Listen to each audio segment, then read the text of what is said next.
Something very exciting that's been brewing for a long time in Sonoma County. It's not a new brewery, actually, but it has roots in this county that go back to the settlers' time, and an industry that we are working to revolutionize and make more sustainable and be part of the solution. I'm Temra Costa. I'm with Regenerative Forest Solutions. I feel like I'm addressing a huge crowd. I just came up from the Wildfire and Forest Resilience Task Force meeting down Marin, and so it was really fascinating to come from that space and hearing about the impacts of LA and how people are responding, and that grass might be the #1 conveyor of wildfires. Interesting Petaluma, look out. But I'm gonna take a little flip on Stuart's talk and talk more about the forest end. And 100%, the house, the 0 to 5 is really important, and I think our county has a lot of work to do in that realm. So my organization is relatively new. We've been around for 3 years now, and we've really focused on this question of how do we engage more with our forest ecosystems. I come from a food and agriculture background. That's very omnipresent in our daily lives. We eat 3 times a day, but how do our forests really have more value for all of us to participate in their stewardship? I'm really pleased to see Leslie Lukash here today. She's one of our board members. Let's give her a round of applause because she's amazing. Sorry, I won't embarrass you again. This is the last time, I promise. But I want to just say that our organization has met with, our county, let me just step back a minute, is full of incredible nonprofit organizations, county agencies, efforts that have been working to address a lot of the challenges that we're facing right now. And so we've been really honing our skills to focus on areas that are really important and critical that nobody else seems to want to touch. So I just wanted to lay that out there. And then this is the reason why I got involved in this work. This is a shaded fuel break from an old logging road on the place that I am very lucky to steward out on Green Valley Road in the western part of the county. And on this side, you see where we practice a prescribed burn in the shade fuel break. And on the other side, you can see kind of the control area where it's brushy. Now that might look familiar to a lot of you because that is the case for a lot of our county right now. So we're very pleased to have convened a network of organizations that have worked with us to determine what are some of the solutions to dealing with the massive amounts of forest in our county that needs to be treated. So I've been so honored to have brought together these different organizations, working group members, technical advisors, and consultants to be thinking about this issue. And I have to say, after we started digging into some of the challenges that are facing our ability to adequately steward our forest ecosystems due to economy and lack of resource, it's something that we've been talking about for a long time, and I'm really excited to take some action. So these are all great organizations that have contributed to our recently published study, which was funded by the Office of Planning and Research, now the Land and Climate Innovation Center by the Governor's Office. It's assessing the viability of wood recovery and utilization in Sonoma County. It's available on our website. This is the 9-page executive summary, and the 170-page full report is available there. Now, when we started digging into this conversation about is wood recovery and utilization the means to be able to more adequately store our forests? Can we provide jobs for people that want to work in the forestry sector? Can we produce wood products that people use in their day-to-day lives? Why are we chipping and burning all this stuff? And where's all that going? Can we be more climate smart by our actions? Okay, great. So we created these guiding principles because we know that in our county with the history of extractive logging and the timber industry, that we didn't want to recreate mechanisms for that practice to continue or to have a resurgence of that.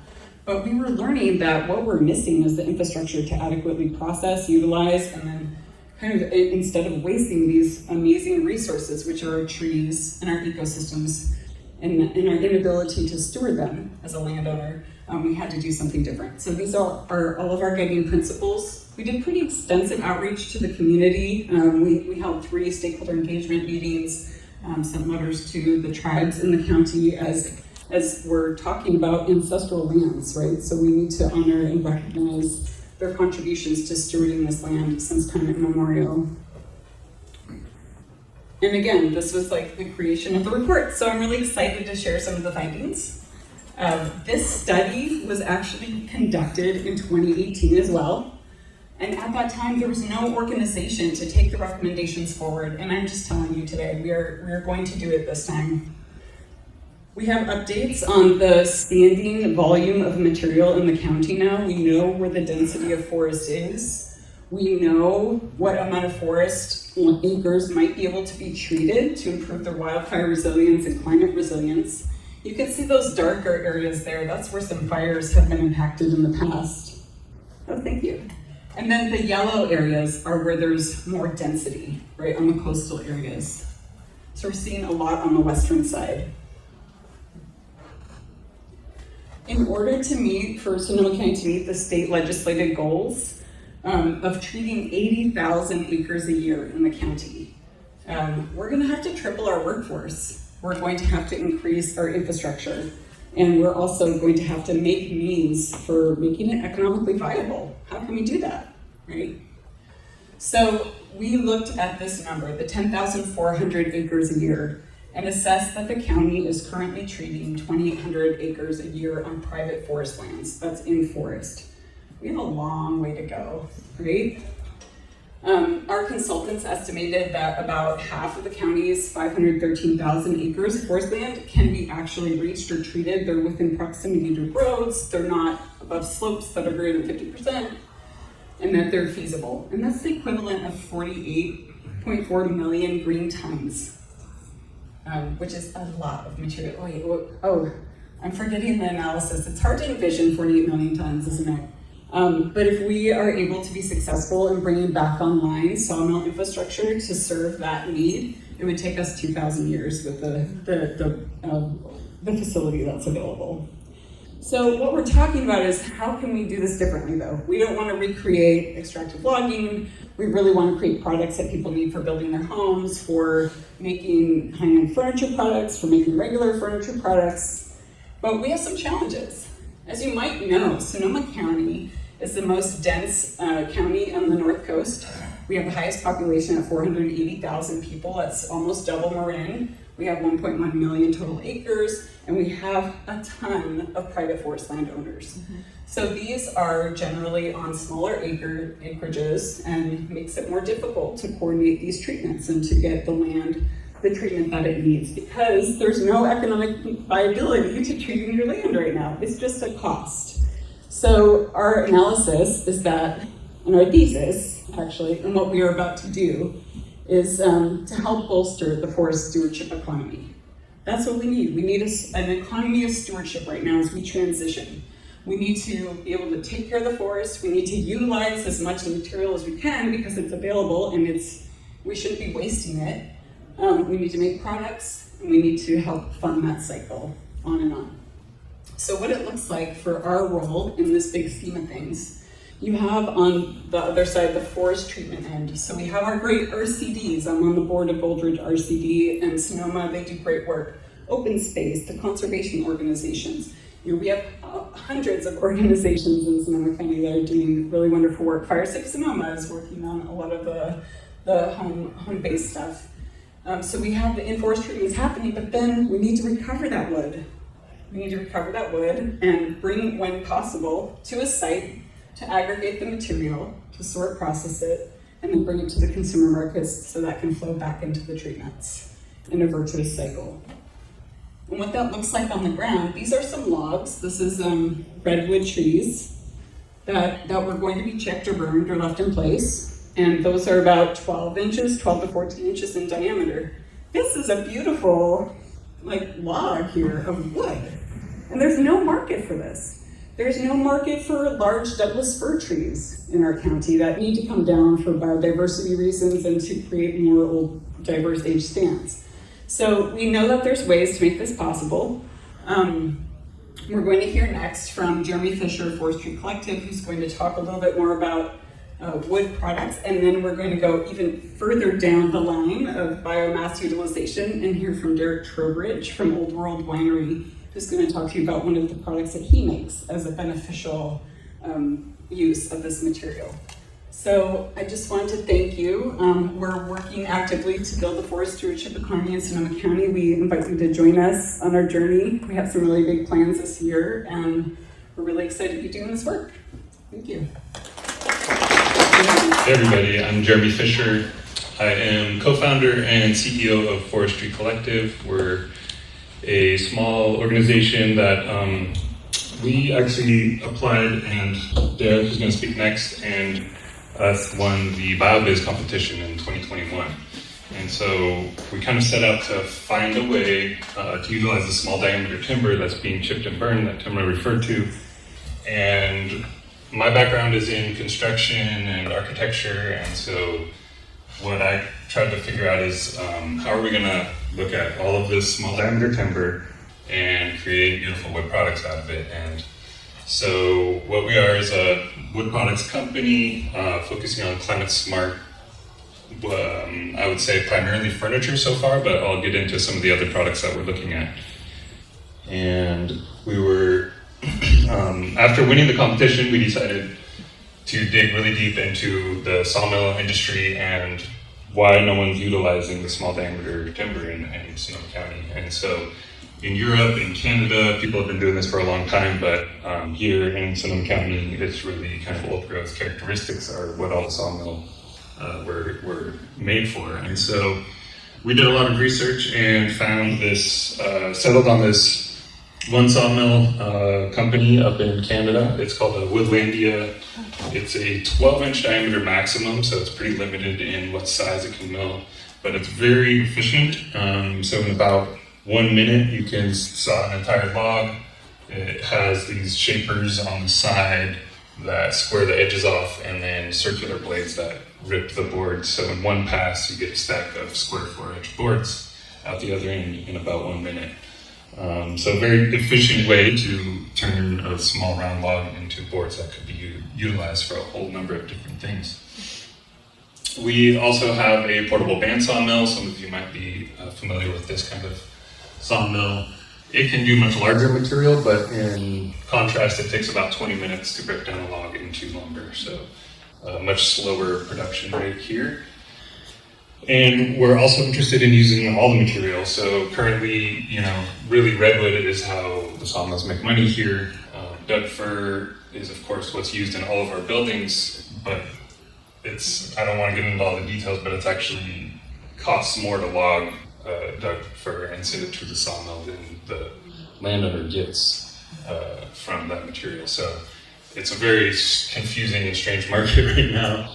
And then there's no local hardwood market. And so what we're really trying to do is how do we use all of this material that doesn't really have a market by making both beautiful furniture and things like that. And then we're also starting to look at mass timber building systems. So everything we do is pretty small pile of logs, a small compact telehandler, but we're starting to make quite a lot of material now, and this is a stack of small diameter fir. We're just now this is kind of where we started, which was just some furniture products, trying to figure out, how do we put many smaller boards together and make beautiful objects, and kind of trying to tell the story of what we're doing here.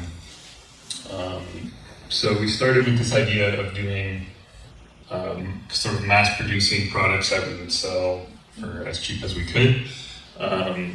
That's pretty hard. It turns out you need a very big marketing budget in order to sell enough products.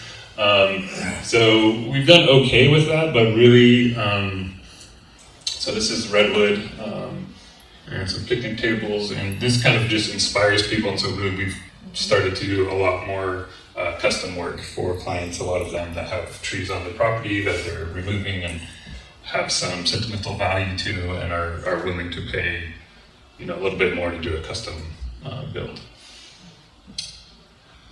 We've also started to do a number of restaurants. So this is one Santa Rosa, Fern Bar in Sebastopol. And then here's a winery bench and a small project we just delivered last week, a picnic table.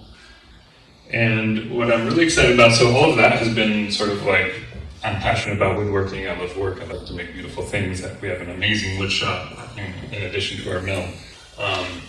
But that's not really gonna be the solution, the long-term solution for the volume and the scale of the problem at hand with all of this material that we have, as Temra mentioned. couple thousand years it would take to actually process the volume of material we're dealing with. So we've started to develop this, well, we're not developing it, people are doing this in Europe a lot, but it's a mass timber building system. We've leaned into nail laminated timber, which is basically you just stack up a bunch of studs and you nail them together. What's a little bit more unique of what we're doing is using this wooden nail.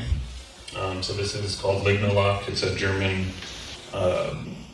air-powered pneumatic nail gunner that shoots wooden nails that are impregnated with lignin.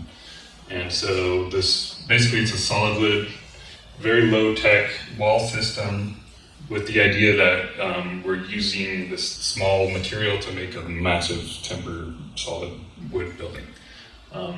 So we have a little clamp rack and we're just nailing them together, creating these panels. And this was kind of our beta test. We got a US Forest Service grant, and we've also been funded by CAL FIRE. And this first project is our solar kiln. So, and we're really close. We're actually like 5 minutes away here in Pingrove. And this just was taken last week as we completed the walls.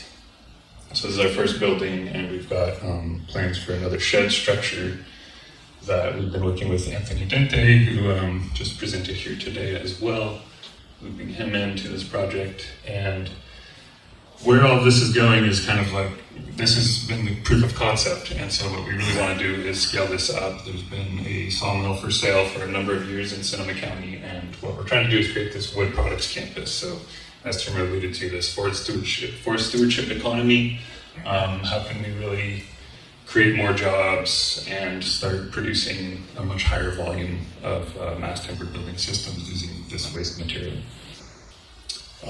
So the Forest Resilience Campus will be forthcoming, we hope. Thank you very much. All right. Try to get caught up in the wires. My name's Darek Trowbridge. I've got 35 years experience farming in Sonoma County, and my family's been farming here for 4 generations. I have a bachelor's degree in food science and a master's degree in agricultural chemistry. Here in this photo, I'm in one of the family blocks that I farm today.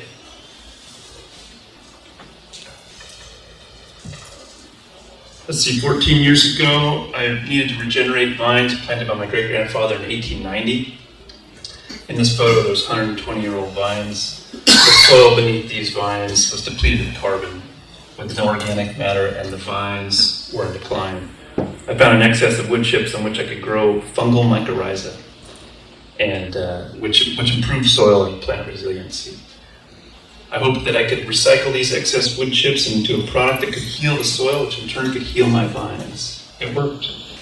And after 15 years of research and development, I feel ready to scale this product up and heal more soil. We need to heal more soil. Farmers are painfully aware of the challenges that climate has created.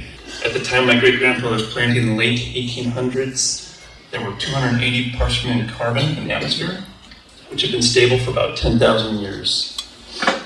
With the Industrial Revolution, it shot up to 420 parts per million in only 150 years. Our current carbon dioxide levels are now comparable to that Pliocene era of 4.5 million years ago, when sea levels were much higher and temperatures ran 7 degrees Fahrenheit higher than pre-industrial times. We currently find ourselves in the ironic position where there's too much carbon in the air and not enough carbon in the soil. In Sonoma County, we've got the added problem of underutilized biomass from wood chip remnants. Mixing with green waste keeps it from the landfill, but increases that handling of that stream flow. Wouldn't it be better if we could eliminate it from the busy flow of transfer stations like this one? From my experience, I'm guessing that there's something like 2,000 cubic yards of material looking for a home for each week. These two problems have one solution. The material I made to save the old vines is called primordial biome. We take excess biomass and eventually return it to the soil, where it improves soil and plant health, which helps growers. It also pulls carbon out of the atmosphere, putting it back in the soil. Is this an unreal expectation, you ask? Well, according to let's get that slide up, there we go. According to the Paris Climate Accord, a 0.4 0.4% increase in soil organic carbon can negate the net increase of carbon dioxide in the atmosphere coming from all human activity in that year. Important benefits of this transition are more resilient soils for more resilient plants. I started the Soil Carbon Management Company to produce and promote an agriculture-based way to reduce atmospheric carbon dioxide through carbon sequestration in the soil, which improves soil health and plant resiliency. Our product is called Primordial Biome. Pictured here is the 80-year-old family planting with Primordial Biome at the base. Primordial Biome is based on the groundbreaking research of Dr. David Johnson from New Mexico State University and the Regenerative Ag Center of CSU Chico, involving the effect of fungal-dominated compost on carbon sequestration. When applied to the soil, it inoculates plant roots with arbuscular mycorrhiza. Pictured here is our 2016 pile. The arbuscular mycorrhiza attached to the roots of the plant, increasing its root zone. This diagram shows the plant with no colonization on the left, and on the right colonized by arbuscular mycorrhiza. There are many benefits to colonization listed on the diagram, but what I want to focus on here is the increased water and nutrient uptake, which lead to increased drought tolerance and climate resiliency.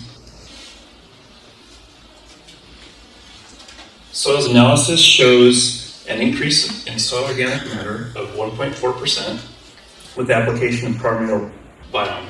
This is 3 times the soil carbon sequestration goal of the Paris Climate Accord, and it occurred in just a few short years.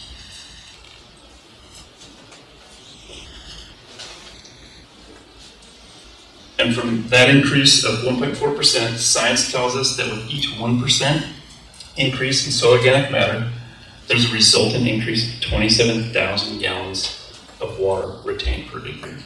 This refuels our groundwater and keeps water from going to the Russian River during flooding events. And this photo is the Russian River near where I farm. Our production growth will offer a centrally located permitted site for the deposit of 55,000 cubic yards of biomass per year. This facility will process the chips, and the product will be spread on agricultural soils, rangeland, and landscape projects. This is a contoured parcel map showing our proposed production site. It was formerly an industrial sawmill located beyond the difficult Bay Area Air Quality District. After significant preliminary analysis, we believe this site will succeed in obtaining a compost facility permit. The site is well suited for truck traffic arriving to and from the adjacent freeway without impacts to the privacy of local homeowners. In summary, our solution helps recycle large amounts of biomass and keep it from being exported out of the Sonoma County. It helps heal agricultural soils. It helps improve the water crisis by keeping more water on farmed lands. And it helps keep unnecessary combustion-related pollutants out of the air while it generates new sources of income.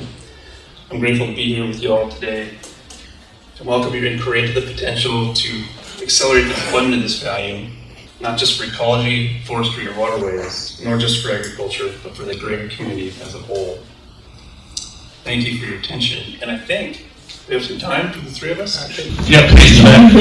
I actually had a question for you. I'm sorry, I don't know your name. That's okay. Temra. I was wondering, what about capturing trees that were burned and had to be removed after the fact? Because, like, I know at Landpat's property, Ventura Northwest, they paid a ton of money to get all of their burned wood off the property, and then those logs were then resold, and they made money twice. And so I'm just wondering, like, and this is a nonprofit doing land conservation work, so I'm just wondering, like, if there's anything that nonprofits can do to try to, like, prevent that from happening. Prevent the resale of the, you pay for the service. That service of removing the dead wood and then helping to get that money back to the nonprofit and their land to do land conservation work and restoration. You're saying the tree service removed that. Yeah, because it was so sad to see these like giant tree companies coming in and just like with their giant tractors and destroying this land and like taking down the trees and then they just went and sold them. Why did they need to take down the trees? Those snags have been for long. Yeah, I know. It was, there's a lot of reasons why. But yeah, it's an educational property with the camps on it and stuff, so they had to remove for safety. But yeah. I'd be happy to talk more over beer or water. I mean, salvage logging is a totally different, it's a totally separate sector that, we're talking about active forest treatments, like pre-burn, but post-burn is really different. And not to say there isn't opportunistic companies that are trying to make money at that time, but there's also a shortage of drivers and sawmill facilities to even process that material. It's a pretty big issue, I think. But that's a bigger conversation. The other half of the building is waiting. Yeah, let's go. Start drinking beer. Let's go.